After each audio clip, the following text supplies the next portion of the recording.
Machine আবিষ্কার হবার পর মানুষের কাজ আরো সহজ করে দিয়েছে। সকালে ঘুম থেকে ওঠা থেকে শুরু করে ঘুমাতে যাবার আগ পর্যন্ত যন্ত্র ছাড়া আমাদের এক মুহূর্তও চলে না। পৃথিবীতে কত রকমের মেশিন আছে তার কোনো হিসাব নেই। এবার জাপান নিয়ে এসেছে আজব এক রকমের ওয়াশিং মেশিন। তবে এটি কোনো জামা কাপড় ধোয়ার মেশিন নয়, এটি মানুষ ধোয়ার মেশিন। জাপান এই মেশিনের নাম দিয়েছে হিউম্যান ওয়াশিং মেশিন। এই মেশিনে বসলে যন্ত্রটি আপনাকে স্নান করিয়ে দেবে।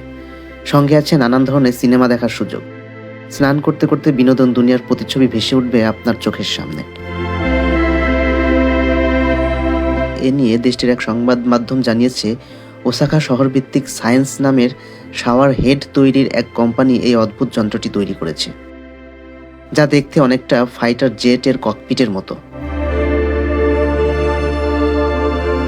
কোনো ব্যক্তি স্নান করার জন্য এর মাঝে বসলে যন্ত্রটি জলে ভরে ওঠে।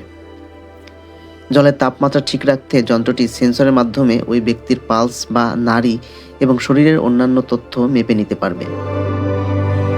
এছাড়া ভেতরে মানুষটিকে ঠিক কেমন তাপমাত্রার জল দেওয়া দরকার তাও মেপে নেবে মেশিনটি। স্নান করার সময় যাতে একঘেয়েমি না লাগে তা যন্ত্রের স্বচ্ছ কাভারে বিভিন্ন ছবি ভেসে উঠবে।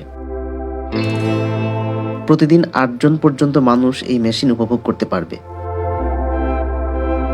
এই মেশিনটি 15 মিনিটে ধোয়া ও শুকানোর প্রক্রিয়া শেষ করতে পারে। জাপানি ভাষায় এই মেশিনের নাম মিরাই নিনজেন সেন্টাকুকি, বাংলায় যার অর্থ ভবিষ্যতের মানুষ ধোয়ার যন্ত্র। আর এটি কখনোই বাণিজ্যিকভাবে বিক্রি হবে না বলে জানিয়েছেন প্রযুক্তি বিষয়ক সাইট টেকক্রাঞ্চ।